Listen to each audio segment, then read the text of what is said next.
All right, so welcome everyone.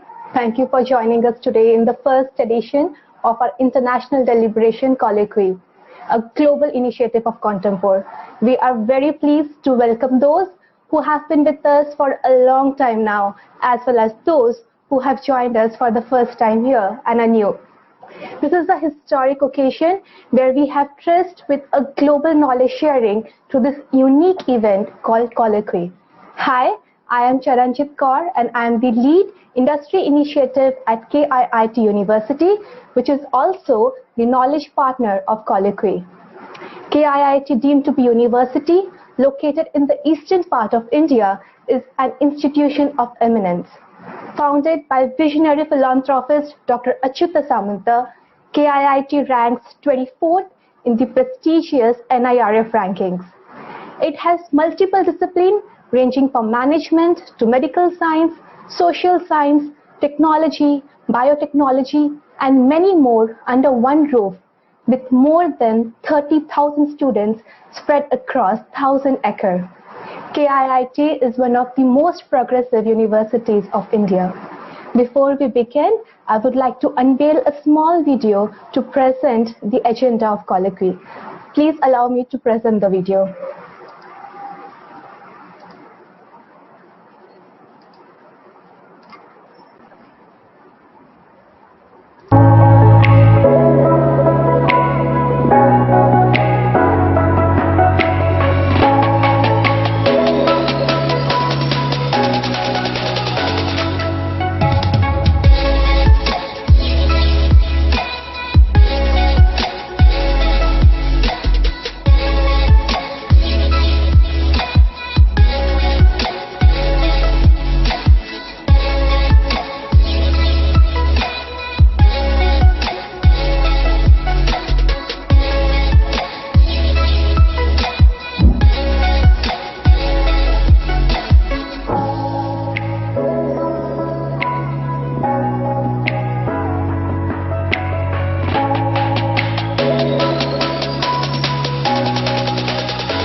Thanks for watching the video.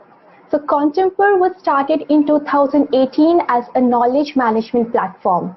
Today, it has transformed into a digital company which deals with knowledge and business solutions. Kontempore helps to develop innovative people and technology-based solutions to fulfill the business needs through rigorous research and analytics. It provides transformative business solutions which will help the new age businesses to cope up with the present and future challenges in the area of talent and business management. KIIT University, in collaboration with Kontempore, tries to bring global thought leaders to deliberate on global talent issues and challenges organizations would go through. KoloKwi was born after the endless deliberation looking at the current global situation, which includes protectionism, pandemic, and virtual nature of business. KoloKwi tries to answer three important questions. Will the global nature of the business change? How the pandemic will impact psychology, sociology, and demographic of the business? And how the talent practices would transform looking at the socio-cultural changes in the global organization.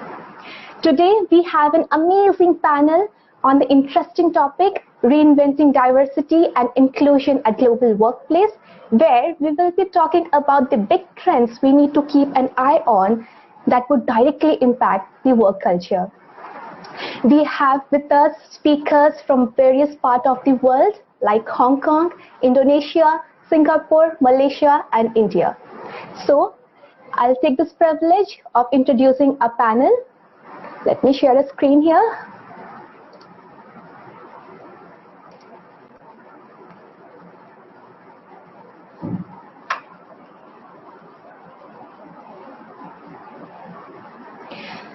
So first we have with us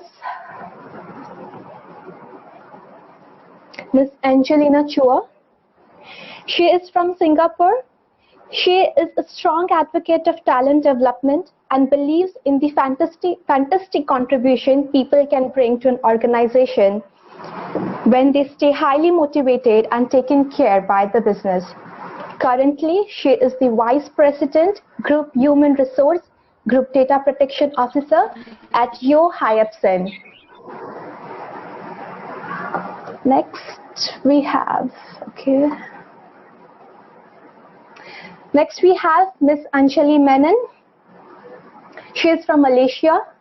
She is a result-focused, collaborative and inclusive HR professional with experience across IT and FMCG sectors in leading HR and digital transformation, driving cultural change intervention, talent and organization development.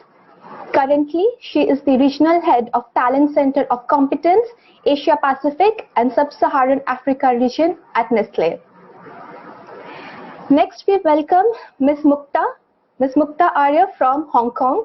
She is a creative and adaptable HR executive with more than 22 years of experience in positioning HR as a business partner for excellence in multiple industries and different markets in Asia. Currently, she heads the Human Resources for Asia Pacific region at Societe Generale. Next, we welcome Mr. Nicholas Dillon from Malaysia, who is a highly passionate regional HR leader that takes pride in developing leaders, building organization capability, and enabling business growth. Currently, he heads the Human Resource Division of Malaysia and the talent lead for the hospital sector of Southeast Asia in Johnson & Johnson. Last but not the least, we have Ms. Wulan Rani from Indonesia. She is an experienced human resource practitioner with strength in HR generalist.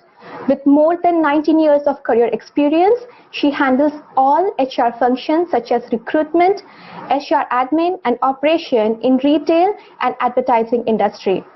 Currently, she heads the Human Resources and General Affairs at Tokotalk. Once again, a heartiest welcome to the awesome panelists.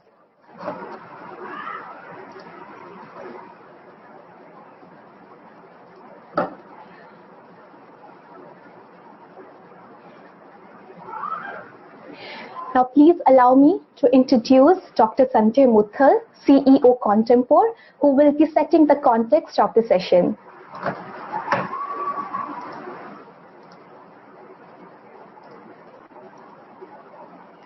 Dr. Muthal has over 33 years of experience in India and abroad and has multifaceted background in consulting, strategic HR, recruitment, learning and development, and organization development. He was associated with companies like Pyramid Group as Group President HR, RPG Group as Vice President HRD, Hinduja Group as President HR, and also companies like Park Davis and Hearst. He has been honored with recognition for his outstanding contribution in the field of HR, like India's Greatest HR Professional, HR Achievers Award, and many others. I would request Dr. Muthal to set the context for this interesting session.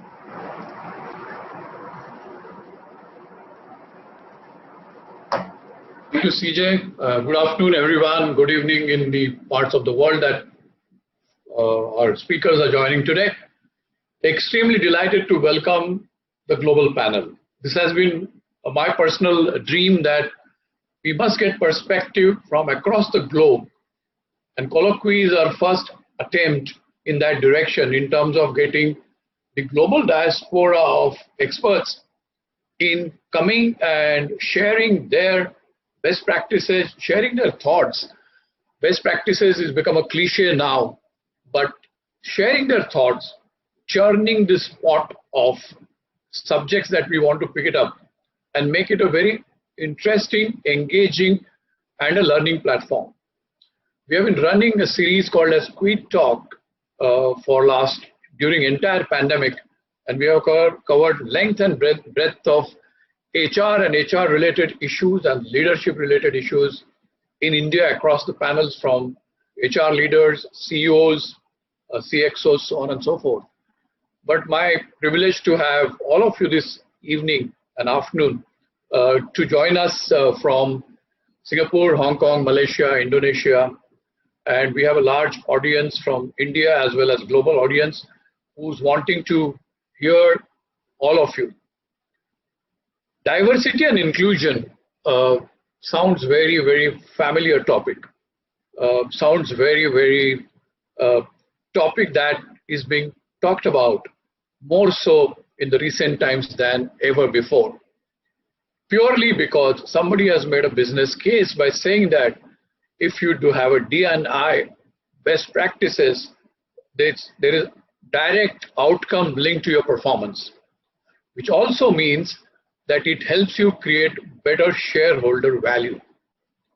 Now, if that's such an easy business imperative, then why are we struggling with D&I still in many parts of the world? Is it about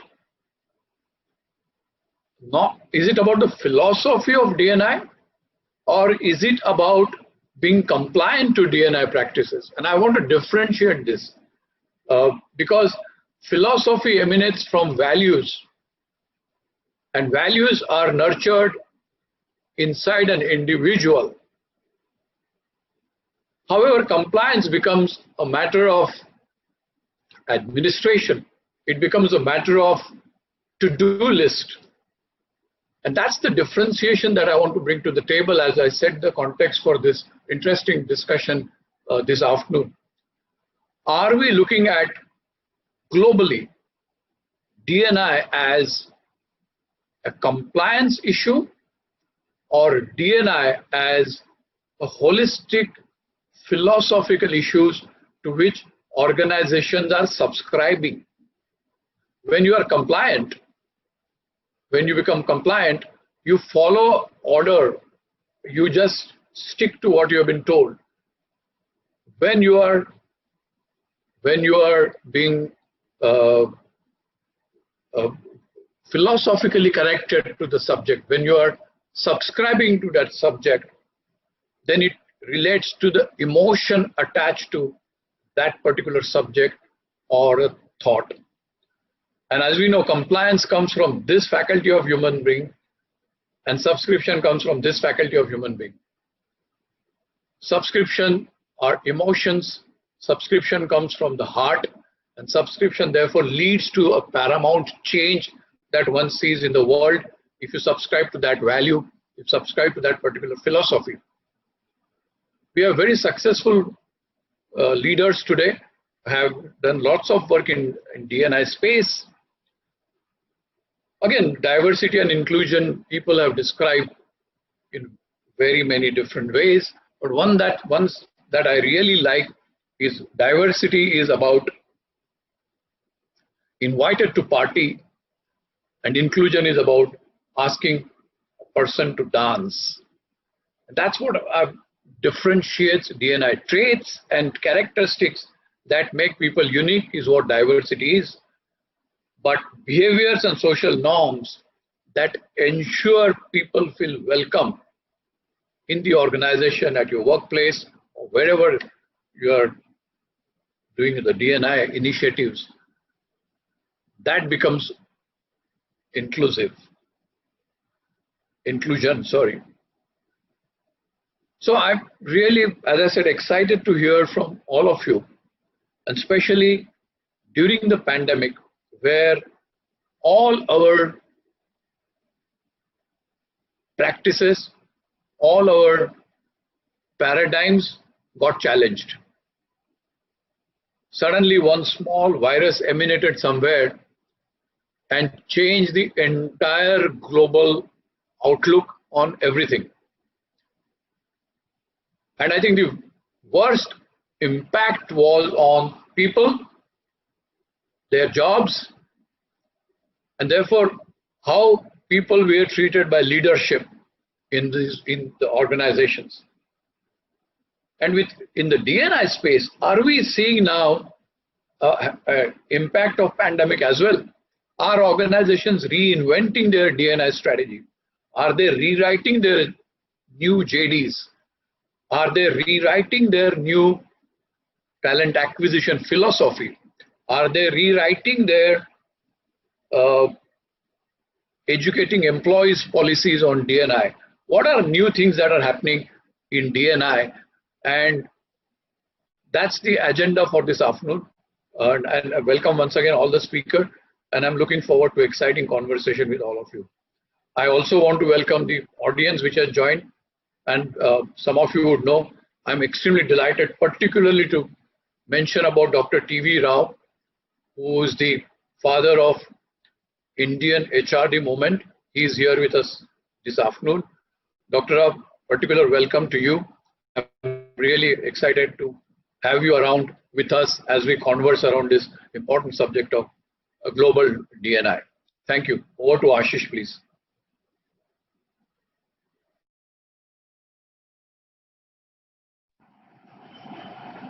Okay. Thank you, Doctor. So thanks for wonderful opening and thanks for this launch. Congratulations, team, those who have made it happen. Thanks, Charanjit, for setting up a tone, introduction of a speaker and introduction of KIIT University Kontemopre and all. Dr. Sanjay Muttal, give us the insight. A very short, very brief insight on the D&I. Yes, Dr. Muttal, I remember you said, what is D? D means someone sitting on the table. What is I means? Somebody being invited. I will go one step ahead.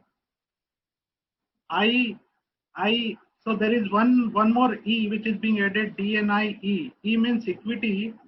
So E means, okay, D means you are invited to sitting on the table. I means you are invited to being on the dance floor. E means you are invited to have a drink with us. Yeah. So fine. I mean, so this much maturity is already happening where somebody invited, somebody is say okay, sit on the table, but then what's happening next? That's more important. All of us we are surrounded by D&I, whether it's a home or outside home, within the home. Okay, even I have seen some people, they keep thinking okay, having a pet dog is also kind of D&I mindset. Yeah, some organization they are thinking to make it as a part of D&I policy. Can they be invited to look at the office and just to make it more culture friendly? Yes, so we have a very global speaker. I will not talk much, but I have a lot of input to share, which I will keep talking in between. So what we are going to talk in next, it's already 20 minutes is over. So we have now 70 minutes. In the 70 minutes, we are going to have 3 rounds. First round where each speaker, 5 speakers will give their input in just 2 to 3 minutes. Okay, they will give the overview on the topic. The next round would be the question answer session, 1-on-1 type. And if time permit, we will have another round of 1-on-1 question. If time doesn't permit, then we'll take the question from the audience. Yeah. So yes, since it is D&I topic and I'm part of many HR conferences and conducting or inviting people. The first question, if somebody doesn't look at the female in the panel discussion, they say why there is no female. That process at least started coming in the market. At least people are being talking about it. Okay, it's not coming from the female audience. Mostly even men are talking about why there is no female audience. We need to have a diversification. We need to have an opinion, difference of opinion and all. Not the difference of opinion, but we need every type of people in the panel discussion. Okay, so we will go in the sequence wise. Okay, so we have 5 speakers. Thanks all of you for joining, accepting our invite. Mukta, Nicholas, Anjali, Angelina, and Gulan. Most of them are very close friend to me, close to HR Shaper as well. So we'll go in the order. We'll start with Mukta, then go to Nicholas, Anjali, Angelina, and then Gulan. Over to Mukta. 2 to 3 minutes given to each one of you to just give overview on the topic. So I work in a French organization, which is Societe Generale. It's a global bank. For us, diversity and inclusion actually started pretty late.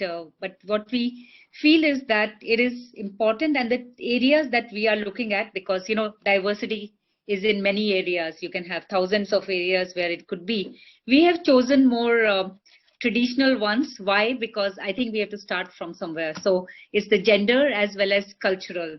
Why gender? Because in banking industry, and we are universal bank, but in majority of the areas we are also corporate and investment banking, where the proportion of women is low. Not in all levels. So again, as you can see in other organization also, when we go up the higher level, like managing directors, etc., we are say close to only 28%, of the total managing director population, which is female. So for us, I think it really is important. I'm not talking of the business case, because we do know that there is a business case for diversity and different views that people bring in. So gender is one that we are really keen on and are pushing forward. And the other one that we have is on cultural diversity, because we are originating from France. The bank is originating from France. So of course, the headquarters is in Paris, and a lot of people are French. So the general perception in other parts of the world, like Asia, etc., is that if you're not a French, you will not, grow higher in the organization. Now, it's a perception which, again, as an organization, we do have to look at it. We do need to look at, again, the senior management level, where the population is, from which culture. So for us, culture is defined as that, it's basically, do we have multinational people in higher level of organization? So these are the two things which we are focusing, including on differently abled in APAC and LGBT plus. So these are the 4 areas that we are looking at right now. For us, it started off as a nice to have when we started our diversity council 5 years ago in APAC. But frankly, now we don't think it is nice to have at all. So that's why we are looking at actions which really make an impact, in the organization, because now employees are not, they're not happy with just a nice to have. They are really asking questions, meaningful questions, and there are many things that we are doing which are actually making an impact. Thank you, Mukta. So one point you talk about, the women. Anybody who is being told to prepare a diversity presentation, there is one slide which will always come, and sometimes it is just first and last. We have this much of women percentage. The thought process doesn't go beyond the gender. Fine. I go to the next speaker. Okay, over to Nicholas. Hi, good evening, everyone. First and foremost, thank you very much for having me part of this panel. Delighted to be with you guys this evening to discuss this very interesting topic, which is prevalent in all organizations. Now, I would speak from a Johnson & Johnson standpoint. And for us, D&I is really about creating a deep sense of belonging, right, where employees' ideas are valued, and then to advance our culture of inclusion in Johnson & Johnson. We all know the strong business cases are there for D&I, right? We know that having an inclusive culture in an organization, you would have better business outcomes.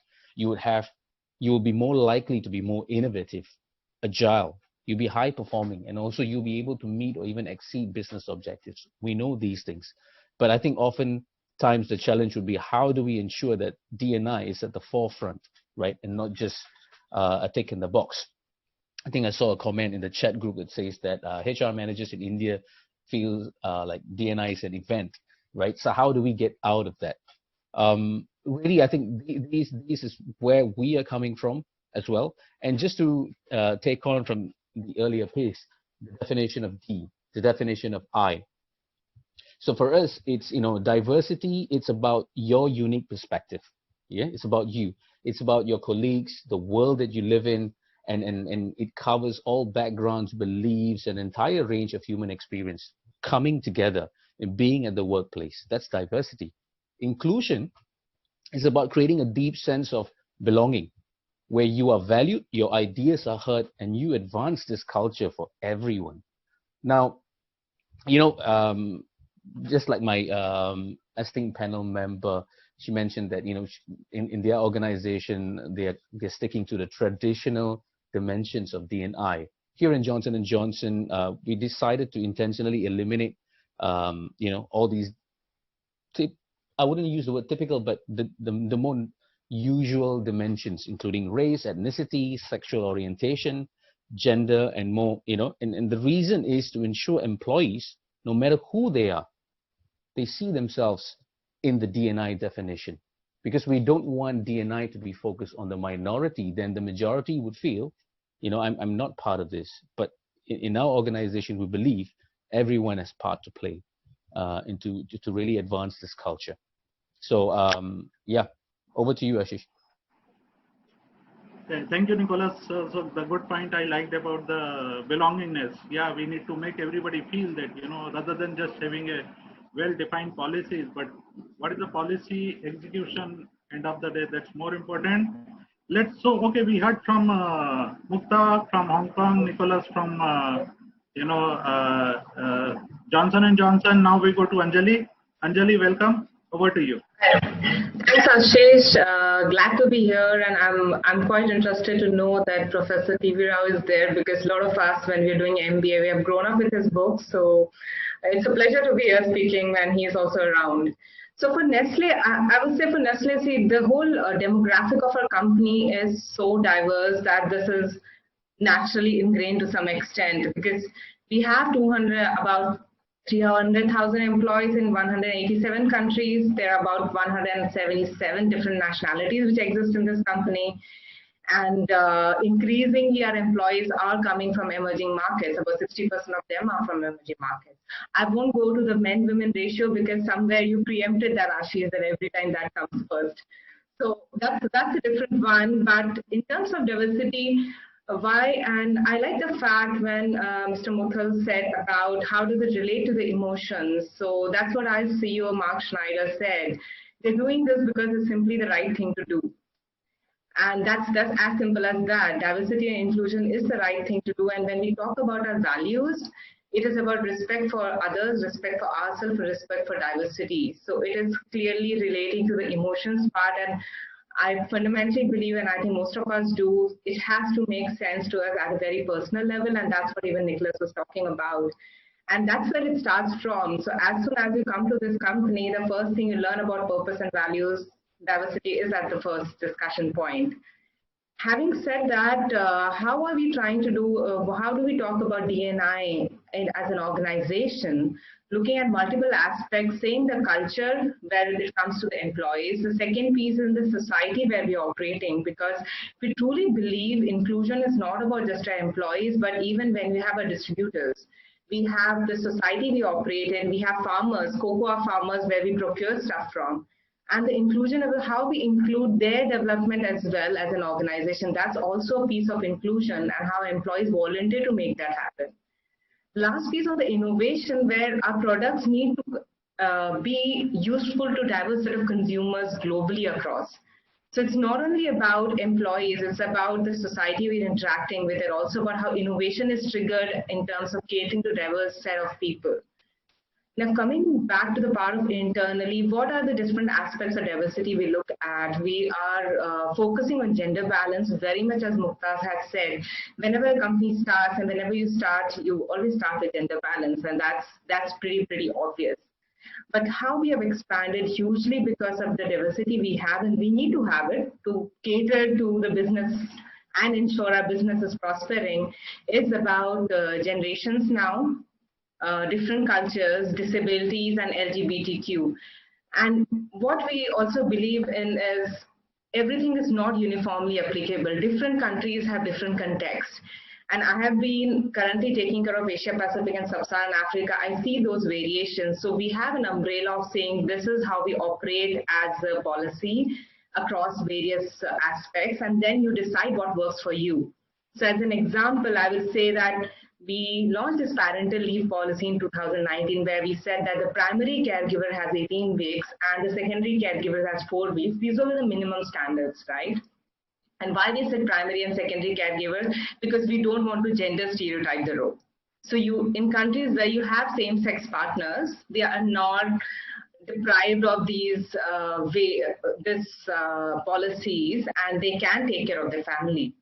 Similarly, in Philippines, we have extended medical insurance for same-sex couples as well. When we talk about disabilities, there's huge amount of work that is happening in terms of integrating people with disability across many, many countries in our case.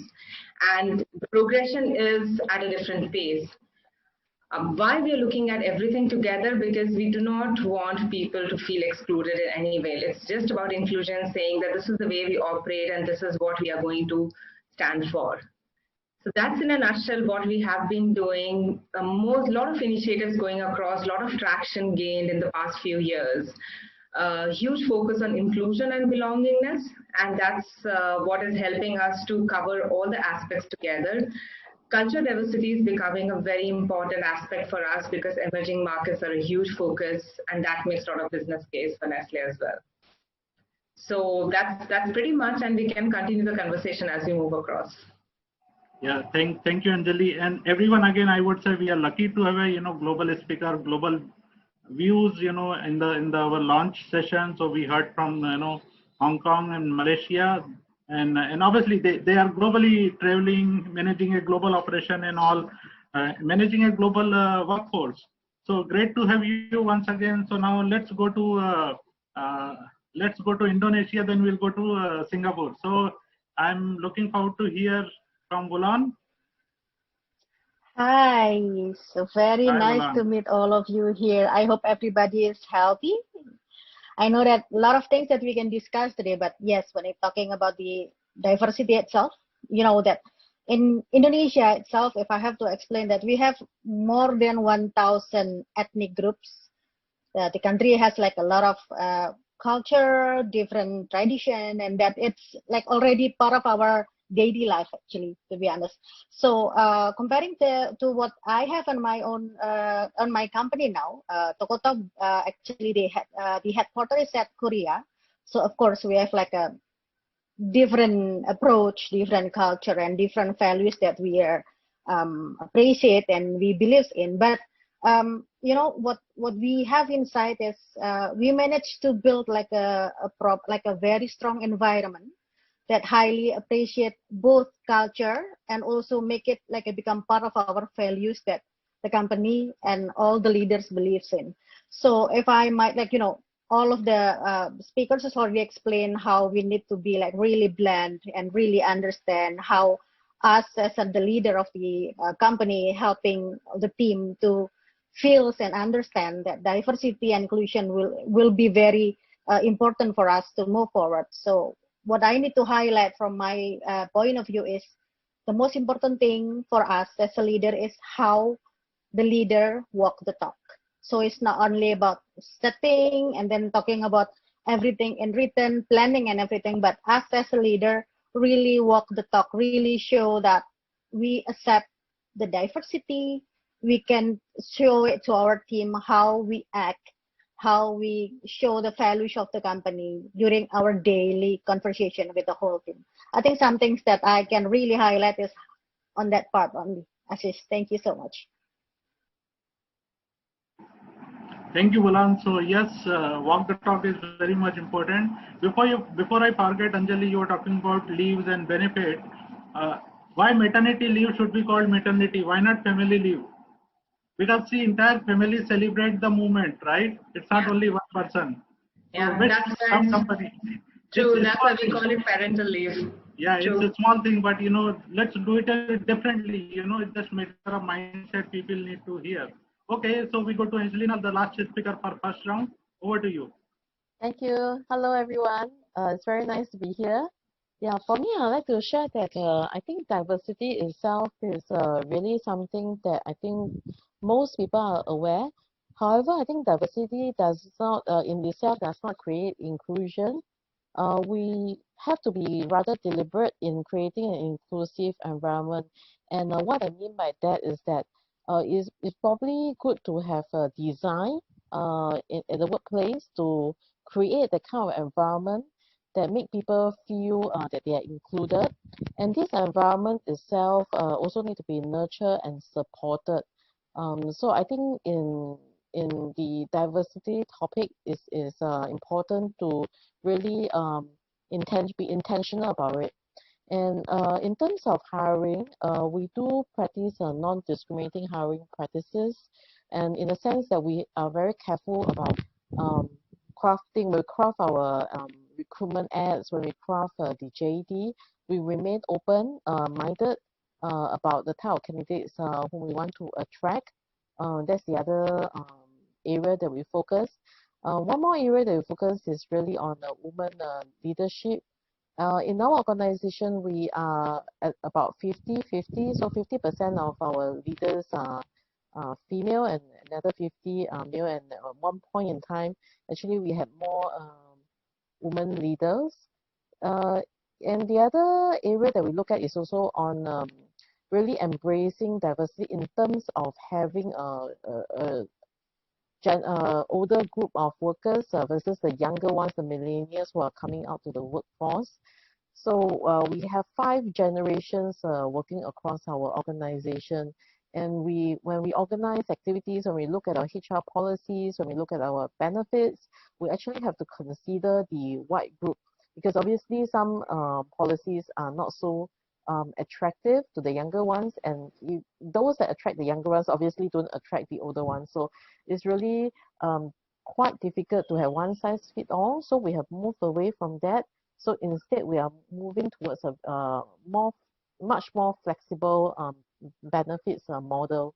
And with that, we hope to benefit the diverse groups that we have.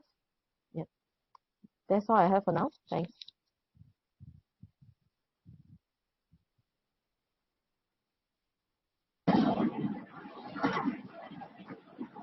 Ashish, you're mute. Sorry, yeah, so I'm there now, right? Okay, so thank you everyone. Thanks for sharing your views in first round. We go to the Q&A section. This is, question will be given to, question will be asked to each speaker. So let me start with Mukta. Mukta, while you were talking about, the diversity views and all, so would you like to share some of the global challenges? Obviously, because the company, which is a global company, global position, so many offices worldwide, right? So, what are the global challenges you face or come across while you drive the inclusion agenda, the I agenda, which I talk about, which we need to talk about? Share some example of how D&I policy affected your company in a more positive way. And what challenges did you face? Challenges can be positive, negative, and how the execution went on, everything. Yeah, I think the first challenge when you are a company with multiple locations, and in APAC we are present in 12 markets, whereas worldwide we are in around 77 countries. So for APAC, what we felt was that when we actually when we set up the diversity council, and when we were looking at what are the areas we need to focus more, which will impact our organization, we did find that in different countries, the challenges are different. So for example, while we have gender issues, say in Japan and Korea, much more pronounced, in where we have less female, versus males. In China and in Taiwan, it was the opposite. We had more females versus males. So you have the reverse kind of. So that's why we call it our gender network and not women's network. Because we do have these kind of things. And then when we are rolling out initiatives, we have to be very mindful that in some countries it will work, in other countries it will not work. So we do need to customize our approach in all these areas. We can have a central theme, but again, you need to have your country champions who will look at what are the sentiments on the grounds, etc. Now, a case in point is LGBT+, which we launched in Hong Kong. And Hong Kong, it was we had many banks who were working on it, etc. So we could make a lot of progress. We could not do that in Singapore, because Singapore, there are different issues, in that area. Japan, we thought will be difficult, but we launched it, this year actually, even with the COVID situation, and actually we made a lot of progress there, because we presume that people are not open to it, but unless you do things, you never know. So again, these are some of the things you have to be within the region, Asia Pacific region. Also, you have to be very careful about which country is more sensitive to this, where are the needs, etc. The other thing is important thing is that we have to have an integrated model, when we are implementing things. So somebody wrote about whether it is only events, etc. Now, for me, that is the starting point. That's from the awareness stage. How do we then embed some of the things into the policies so it becomes a way of life? And maybe after some years, we don't have a need for diversity and inclusion council because it has become a way of life, So this is how we are right now. For example, after 5 years of the Diversity Council in APAC, we have gone through the awareness stage where we had a lot of events, and it's true that there were people who were saying that, but these are only events. The idea for us to create awareness about the topics which are important to the organization.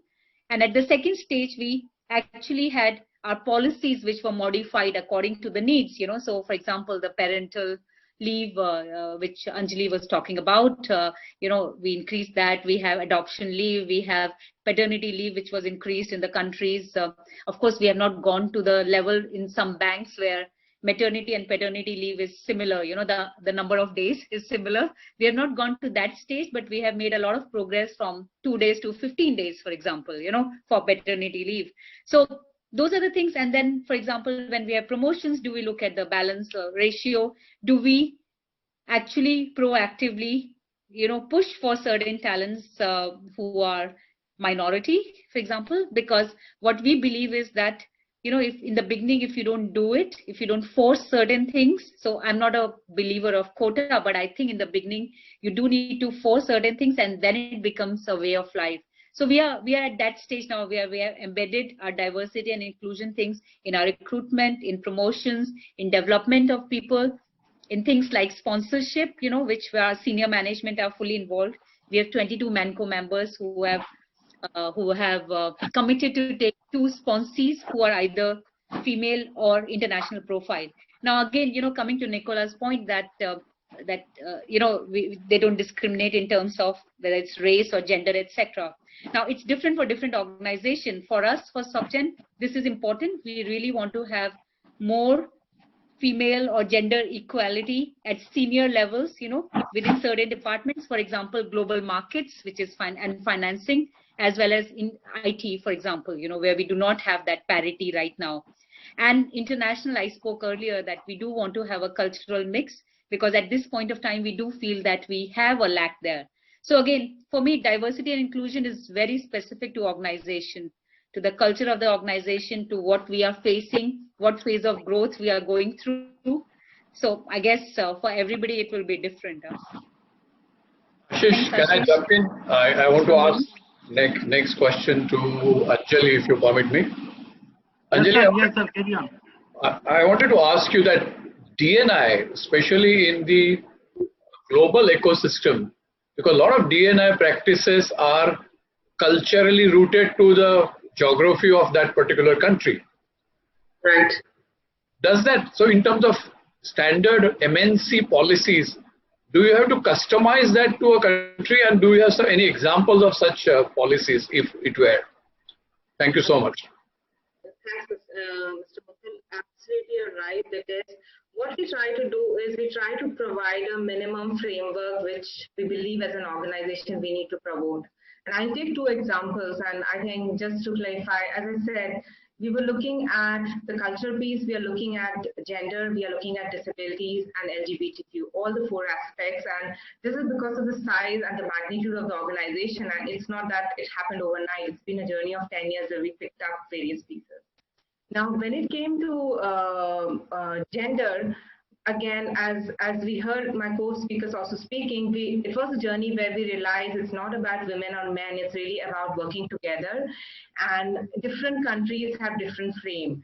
So that's where we decided the parental leave was a great example as a basic framework of saying that we will make it more neutral, and every country can decide how they work around it. Because in some countries, we have to be respectful of the culture, like when you talk about people with same-sex couples, it might be very okay for, say, Philippines or a UK or European countries, but it might not be okay for Middle East.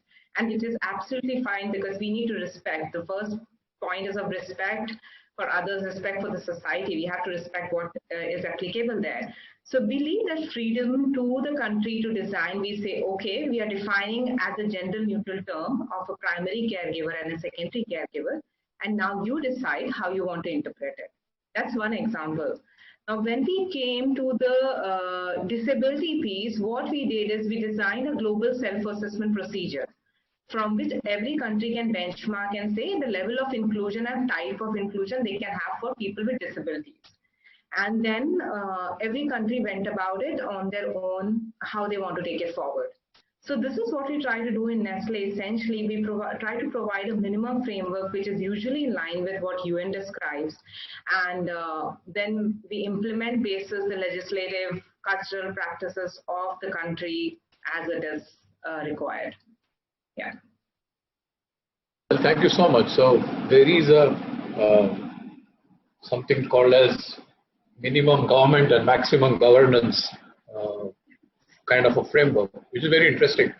Absolutely. And Nicholas, to you, the DNI sponsorship, does it rest with the leadership, or do organizations follow a particular function as a responsible for DNI, like a DNI lead or an HR lead, looking after the DNI implementation as well as propagation in the organization? What's been your experience with your company as well as in your geography?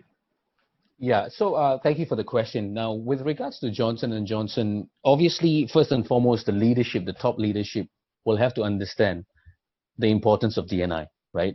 They need to buy into the idea of why DNI is absolutely important.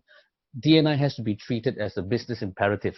Just like when you create a strategy for finance, when you create a strategy for sales, there has to be a strategy for DNI for it to really work, right? So from the beginning, a strategy has to be co-created with leaders.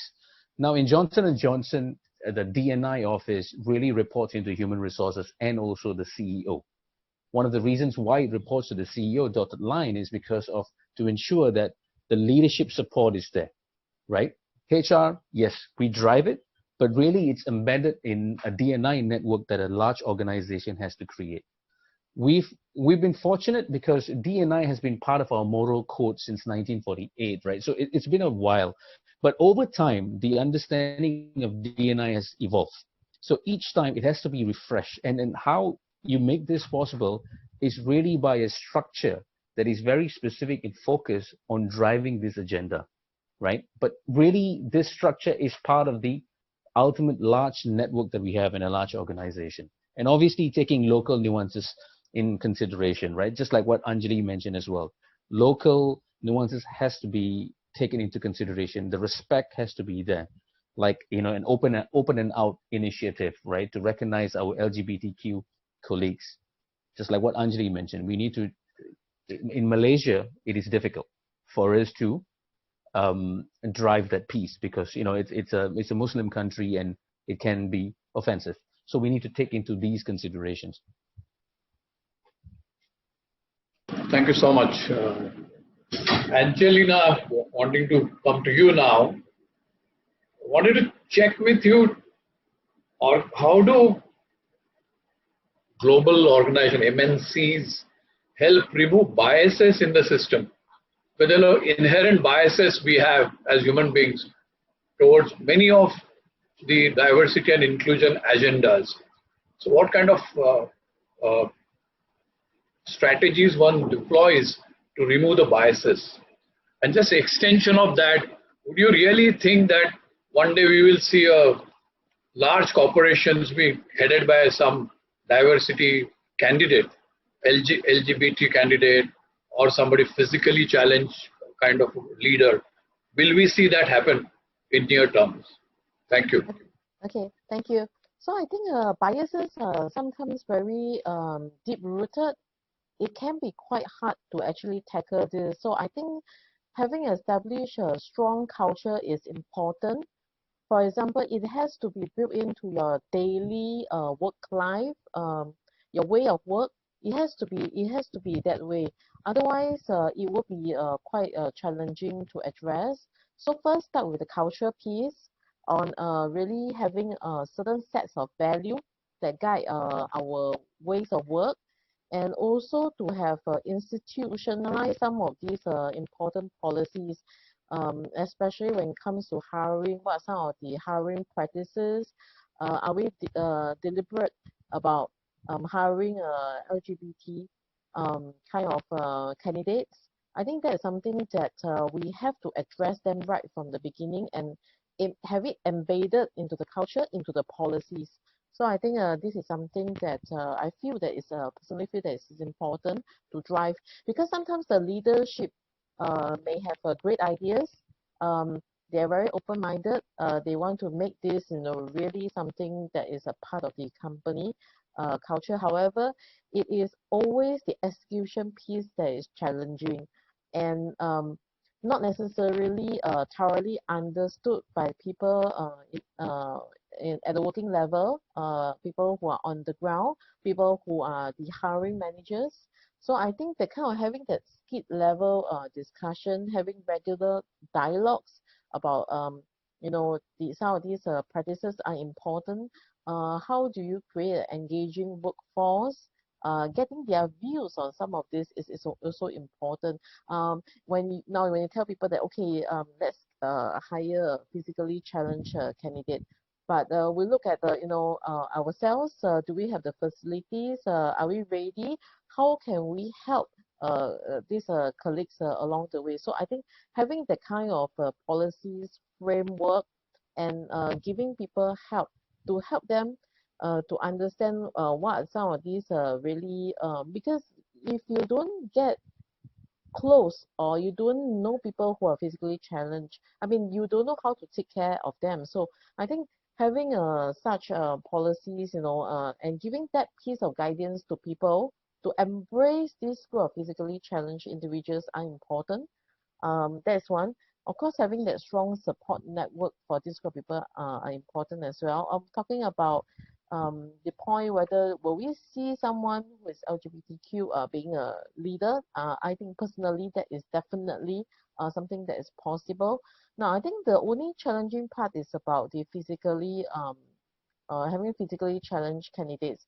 But I see that now during the COVID situation, it has also presented in a good opportunity to revisit this.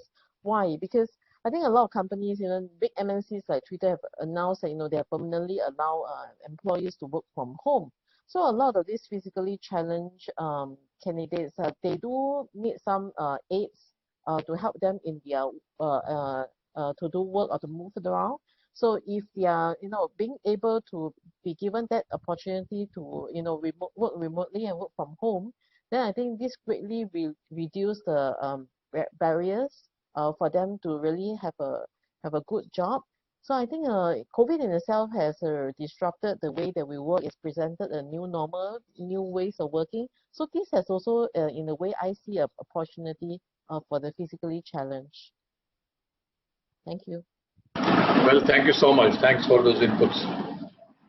Bulan, coming to you, are there any measures of finding out the D&I effectiveness in the organizations? From your experience, have you created any framework on which you can actually measure the effectiveness of D&I practices and policies and its accountability? Thank you. Yeah, so based on the experience that what we do from time to time, usually what I recommend to all the management is also how we from time to time build a very strong engagement between the leader and of course the team. Because for me, it's really something that I really always highlight to everybody, that as a leader, you have to walk the talk. Because if you cannot build a strong engagement with the team, you will not even see any issues that they face in, right? This will help to overviewing the team officially, right? And also we regularly have we do our employee engagement survey, and then we also create a one-on-one session for all the leaders, starting from the supervisor level, that they will talk with their team, to the directors level, and also to the board of the directors. Because we believe that it is much about our attitude and behaviors as a leaders, and having a sense of empathy for the different experience that people go through. So to be specific, and our leader, we will on our weekly, especially, we are not only highlighting about the business issue, but about the personal issue that may be like a race in a big situation that we need to help our team on that part.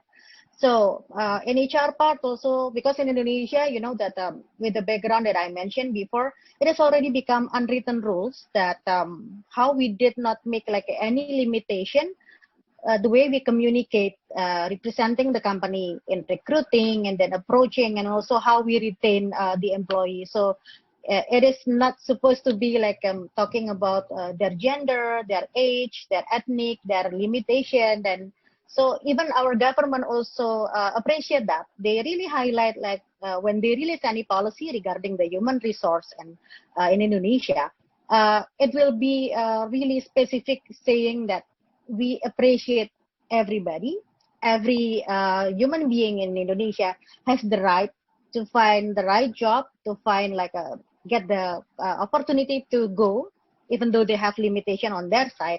And it has to be followed by the company in Indonesia. So it's like we have a very strong basic, since we know that we came, you know, with a lot of characters, and then a lot of you know, our situation is quite like a complex. It seems like we have similar, like we have like a lot of people came and ethnics similar, like when you be like in all over the world. So we have everything is in our plate already. I think that will be the answer. Thank you so much. I'm going to pick up, although we'll pick up audience questions later, but PV Rao has a very interesting question. Anybody can pick that up. Is there a business case in favor of D&I, or is it just to be a merely good human and moral responsibility? What are the global corporations, are they making any business case in favor of D&I? Nestle, Nicholas? Nestle? Yeah. Anjali, you want to take that, Nestle? No, anyone of you. J&J? Okay. Yep. Just like what, so the business case, so there are two things that we look at. Just like what Anjali mentioned earlier, right? It is the right thing to do, number one, right? It is the right thing to do, to be inclusive of everyone, respecting everyone's point of view, and including everyone. But there are also strong business cases on why an inclusive culture really works really well, right? As I mentioned earlier during my opening, inclusive culture, organizations with inclusive culture, the research and statistics have shown that they are, you know, much more likely to exceed their business performance over an organization which does not have inclusive board members, for example, right? They will be more likely to innovate and be more agile once they have an inclusive workforce. They'll be more likely to even, you know, exceed different goals that they've set in the organization. So there's a clear business case. So I would say it's a combination of both. It is the right thing to do, and there's a strong business case for it as well. Yeah, I can add on. And you know, I know in India we love numbers and we love statistics, so somewhere it always resonates. I think in terms of business case, it's very high level when you're looking at this. There are statistics and data and research from McKinsey which says that there will be 35% increase in likeliness having better financial returns when you have racial and ethnic diversity. That's about it. Most important part when I remember Angelina was mentioning about there are 5 generations in the workforce now. And what we observe is 80% of millennials, they consider policies on D&I of the organization before taking employment. So it makes a very strong business case for attracting talent, because that's very important. And there's also research from Bloomberg which says that if we are able to advance women's equality in the workforce, there will be about $12 trillion which can be added to the global GDP by 2025. So all this is there, and there is more data which goes around saying that 85% of CEOs correlate the bottom lines with the formal company D&I strategies. And there's no end to it, and that's the paradox of diversity. There is so much data available around, and where we started this discussion, despite that, the progress is much slow. So is it the part of facts, or it's a part of emotions where something is not working at the right pace? And maybe I can add from the banking perspective.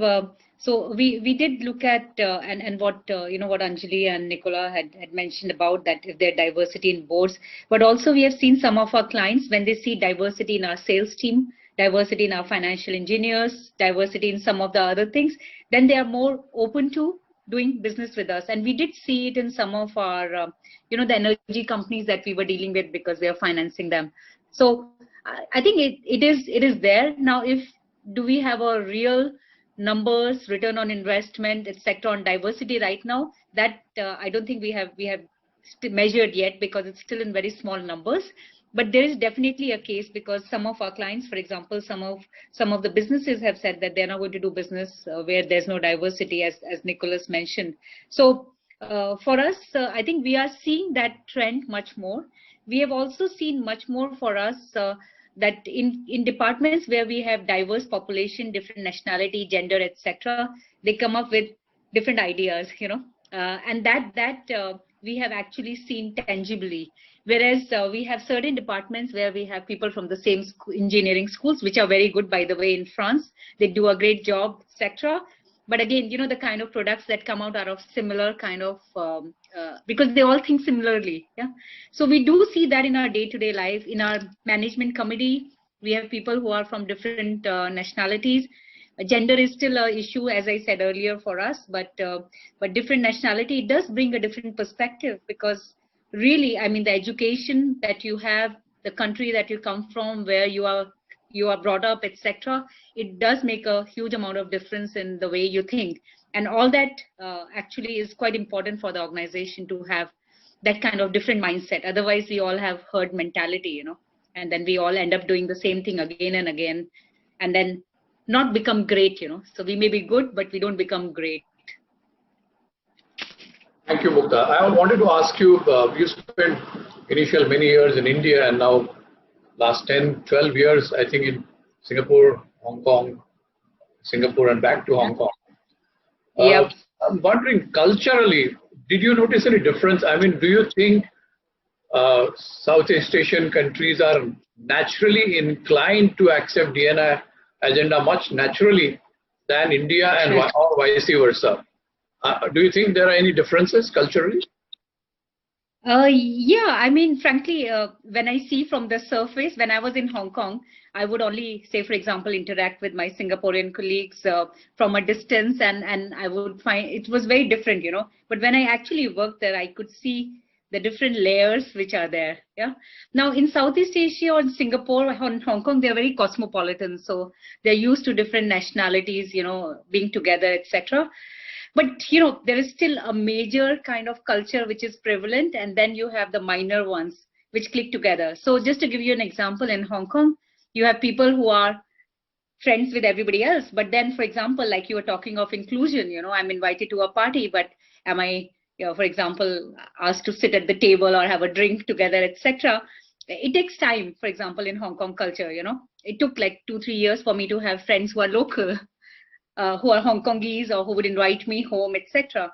Otherwise, it was at a distance, we are friends like that. In Singapore, I thought it was a little bit more cohesive because they're used to different cultures, there are different nationalities and all, and the government also promotes a lot. It is better than Hong Kong, but there is still that, you take time to understand the local culture and then integrate into it, etc. It's not from day one. Now from India, India, we are not that much cosmopolitan. We don't have so many nationalities. So I think that becomes a little bit of difference. But I can tell you one thing, our expats who have worked in India, they love the culture. They feel the Indians are very welcoming. So when they go to India, people are inviting them home for lunch, dinner, etc. And they really, really appreciate that because they don't get that anywhere else very easily, So yeah, these differences are there. Quite interesting ones, huh? Thank you so much. Ashish, over to you. Yeah, thank you. So I wanted to bring one point, which is, indirectly it is posted in the chat box also. And this is the common, so there are two set of people in the organization. One set of people who will say, I'm not diversified candidate for any benefit, anything which is like increment, promotion and XYZ. Yeah, I have seen one set of such pool. Second set of people, they being assertive, they said yes, why there should not be any diversity. So what's your views on this? In anything which you talk about, if there is no ratio right now, there is no balance ratio in terms of having a good women population or differently developed people. How do we bring them in the organization? Some people will say, I'm not the diversified candidate, so I should not be being promoted. No increment should be given. Just looking at this. So what's your views on this? This is open question to anyone.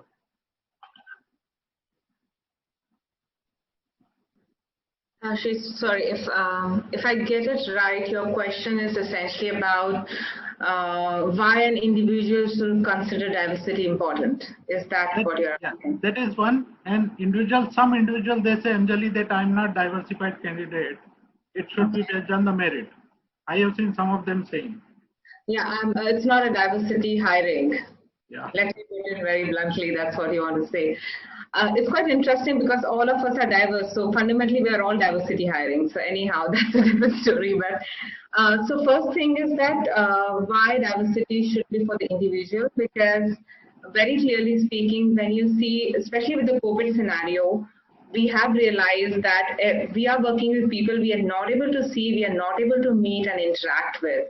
So the whole premise of having people like yourself and being more comfortable is getting broken with today's change. In this world where everything is becoming so virtual and so dynamic, getting that comfort of similar set of people around, it kind of breaks down, firstly speaking. So you have to get comfortable with differences. You have to get comfortable with different ways of working and obviously different people. That's one thing. And now with COVID, again, more organizations are opening up to virtual teams very, very strongly. I remember when I was setting up the Center of Competence 2 years back, and my team was 60% of it is based in Malaysia, 40% is all across the region. Everybody used to come back and ask us, how are you guys doing it? But now everybody else is doing it. So when you have a situation like this, diversity is not a choice. So either you accept it and then only you can progress an organization. So there is no choice left anymore in today's environment. So this discussion is not relevant today, at least I can say very confidently. Maybe 1 year back where people were comfortable. What will happen 1 year, 6 months later when hopefully things return to normal? By then, now it's up to the organizations and individuals. How do you leverage it further? Do you want to turn back the clock and go back to the ages when this was tough, or you want to take it to the next step, which is what most of the reputable and strong organizations are saying, that we want to take it the next step forward when things hopefully will be back to normal. So there is no choice not to vouch for diversity at this point of time, and that's what my viewpoint will be. Just share it. Yes. Anyone would like to give the views? Then I go to the next question. I think I can add, I'm agree with Anjali, Ashish, basically that, yes, if we looking back that previously we can apply that. If people disagree, then maybe we can apply that. But with this current situation, with the development, especially what we can see after the COVID passed later on, hopefully soon, because I know that a lot of people now suffer also on the, the company also, the people in it also, that I think, especially when we want to highlight that we need to make an open opportunities for everyone, not only those who we've been working with, but also for other part of the world also. I think whether you like it or not, this will be part of the new environment, working environment that we believe that will give like a beneficial for the company. I think that's something that I want to add. Thank you, Bulan. Next question, which is very sensitive. Let me try to put it here. So since most of the company have global presence, global workforce, global people also, and are we ready to show unbiased approach towards any social incident which keeps happening nowadays? Okay, or any global crisis related issues, related to, I can say, or any incident of race, religion, caste, color. Is organization really having a good ecosystem to make every employee feel, okay, we are not driven by, outside mindset or outside attitude. We are 100%, DNI driven organization.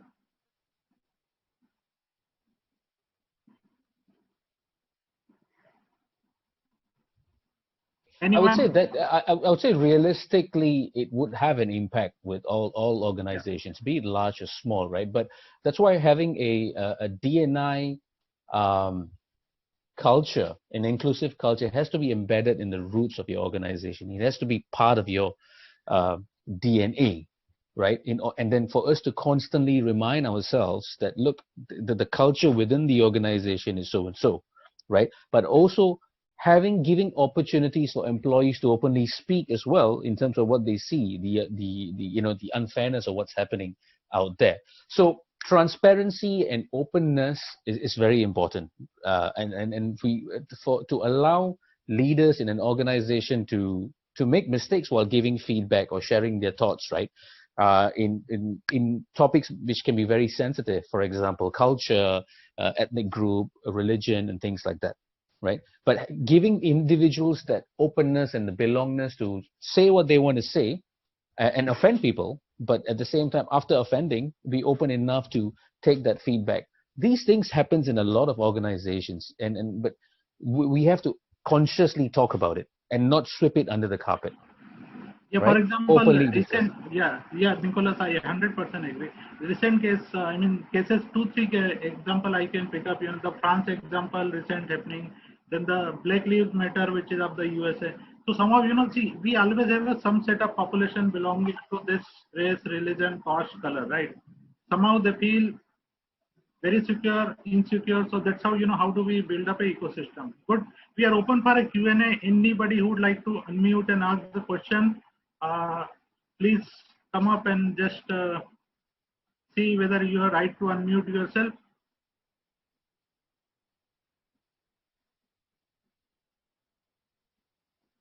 Okay, before somebody getting ready, let me give one input. How many of you having a third gender option in your HRMS application or anything where you say gender is to be noted down? Even I have seen some of the web job site, they don't have. There are two ways of think. One is gender should be noted, and some of the countries they said gender should not be noted. So there are various different kind of thought process. Anybody like to ask the question? Otherwise, let me pick up from the chat box.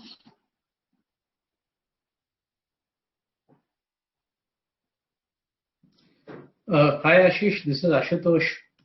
Good afternoon, everybody. Yes, Ashutosh, carry on. Yeah, what I think is that whatever the perspectives and the things which the esteemed panel has put up are in place, the only thing is that what I would say that it is not good to have, it is a must to have thing. Secondly, these initiatives should start from both from the top and then trickle down from the bottom, and then people should also be sensitized on a regular basis for getting these things included. It should not sit in just one of the manuals that this is the thing which we are doing. And as you said, why gender is required? Because if we want to do a specific activity, for example, we want to do an activity for a Women's Day celebration, so the gender may be coming in handy at that point of time. Yeah, and I do understand that there has to be a third option like a transgender or whatever, so that even the people who are there, though they may be quite less in number, but they can also feel included from the day of their joining the organization. Agree. I have seen some of the organization, some of or less than some of the organization having LGBT CEO. Yeah, is our organization ready to have a CEO one day who will be completely blind? You see, Ashish, what is happening if you see in the government organization, the people who are now cracking the civil services, I read recently that one person was 98% blind, and then people are coming in, but it will take some time before the things to come up, because generally, with quote unquote, the focus of the private sector is on profit maximization, and till the time that focus is also towards society improvement, I think that won't come up quickly. Agree.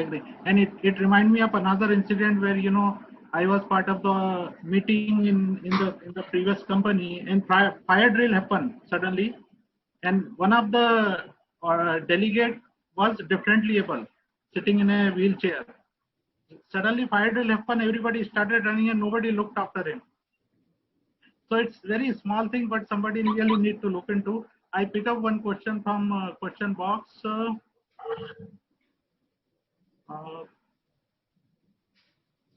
Okay, how do we?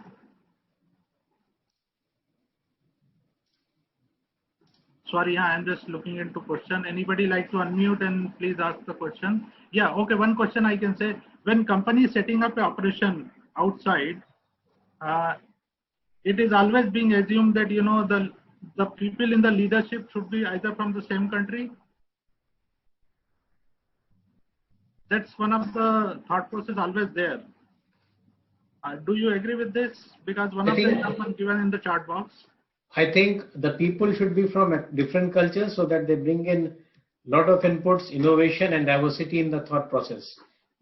If you see why America is great now, because during World War II, all the Jews, they migrated, most of them, including Albert Einstein, and they contributed. They could have done the same for Germany had they not been persecuted there.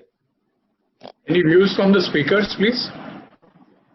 Yeah, I think maybe because we do talk about localizing Asian leadership, for our organization. I think it depends again on the business. So if you are in a business which is where when you are setting up in the beginning and you don't have any presence, you don't have any employer value proposition in that particular country, sometimes it does help when you have a local person. But however, I do agree that maybe the person should not remain there forever, So you can maybe after the initial setting up, when the hurdles have been completed, because there are language issues, there are culture issues, there are dealing with the regulator issues, etc. After that, you can maybe have somebody who can then come with the innovation, different ideas, etc. and maybe rotate, or maybe have people who are, your CEO should be local or COO should be a foreigner, have a mix of those kind of things. We feel for us as a bank, it works pretty well in countries in APAC. Yeah, thanks, Mukta. And I would also just like to add for Nestle as well. See, the point is, it's because we are present in so many countries, always what we have tried to do is ensure there is a plan to develop local talent.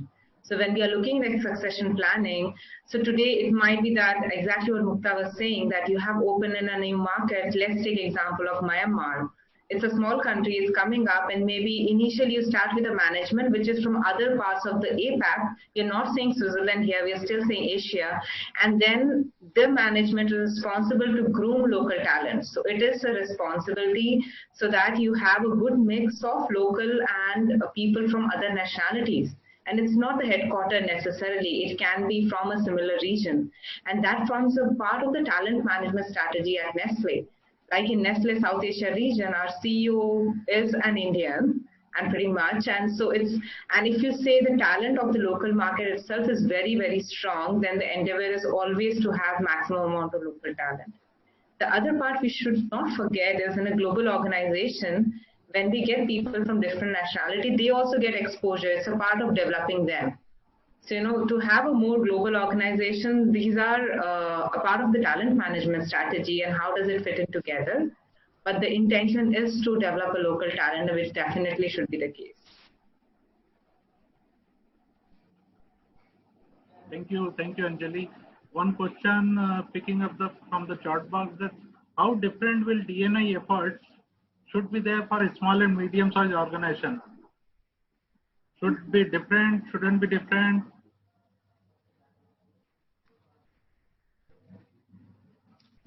For a small or medium-sized organization or any startup or growing organization, not the big company, but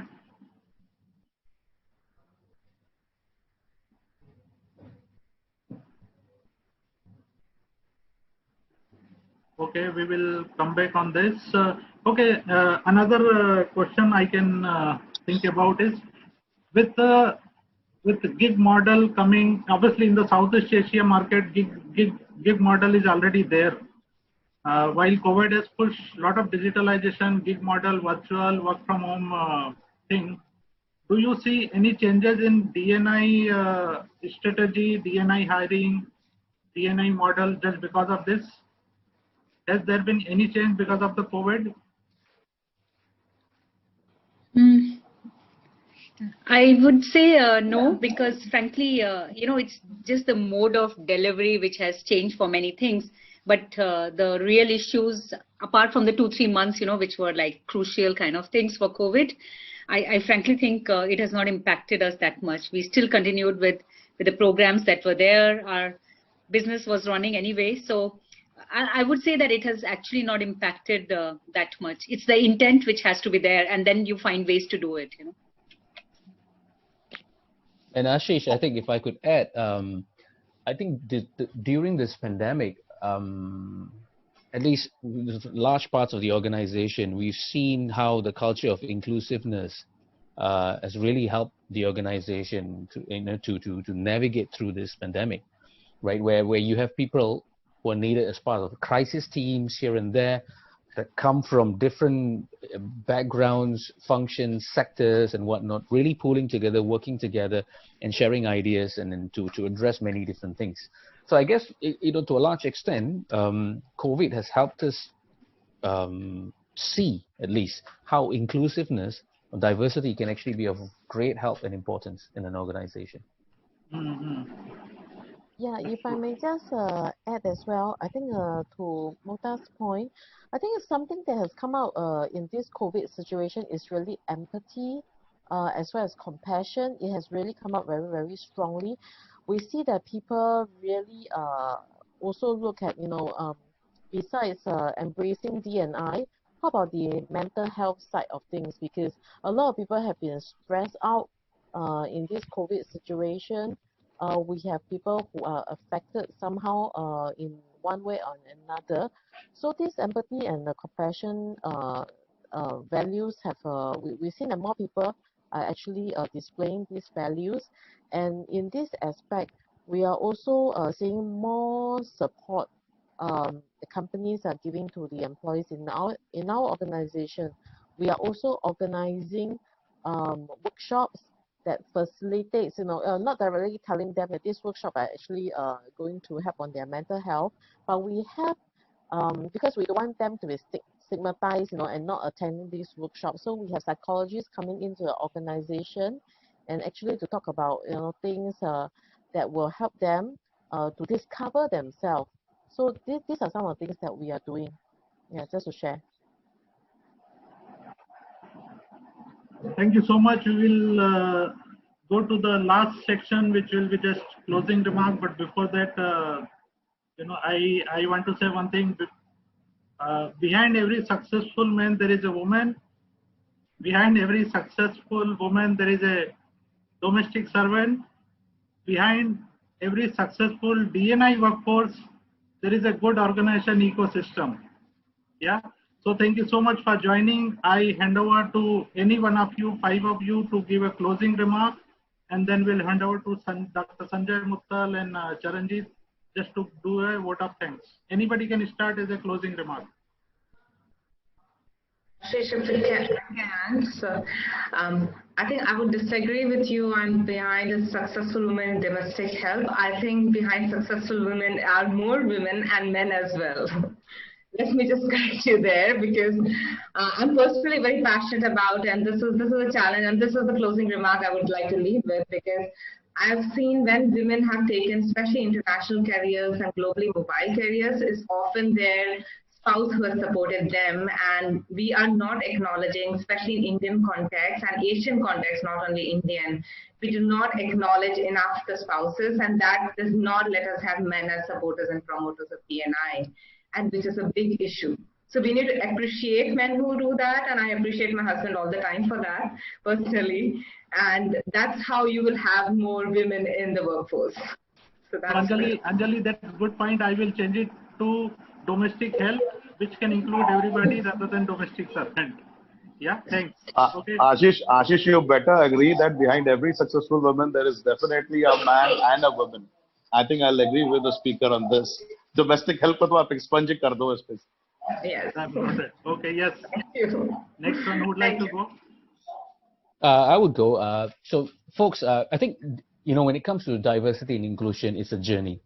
It's something that we are not able to just make it happen overnight or even a year or two. It's a journey. It starts from somewhere. It's our heritage in an organization, and then really building on that and constantly challenging ourselves. And one part that often come and disrupt certain way of DNI practices is biasness. Biasness are not, you can't eradicate biasness, but it's important for us to acknowledge biasness. That is, it is there, and each time understand how we can actually navigate through this biasness so that we are always able to put the best solution in place. Thank you. Thank you, Nicholas. If I may take the turn. So from my part, as I mentioned several times, that for me, in organization that walk the talk is the key that I'm holding very strong for a journey of DNI. And something that I think I need to highlight also, that part of all the diversity that we are facing right now is focusing on the COVID-19 pandemic is for those, our team, our colleague who survived after they got hit by the COVID. Because in here, especially what I saw in the organization lately, that when someone confirmed to be able to come back to work after they got COVID, it is not very easy for other people in the organization to accept that. So that's part of the education that we need to prepare ourselves with in the future. Thank you so much. Yeah, and for me, maybe I can go next. I think it's overcoming the challenge on a set of core values and these cultural nuances that each different location, different geographies have.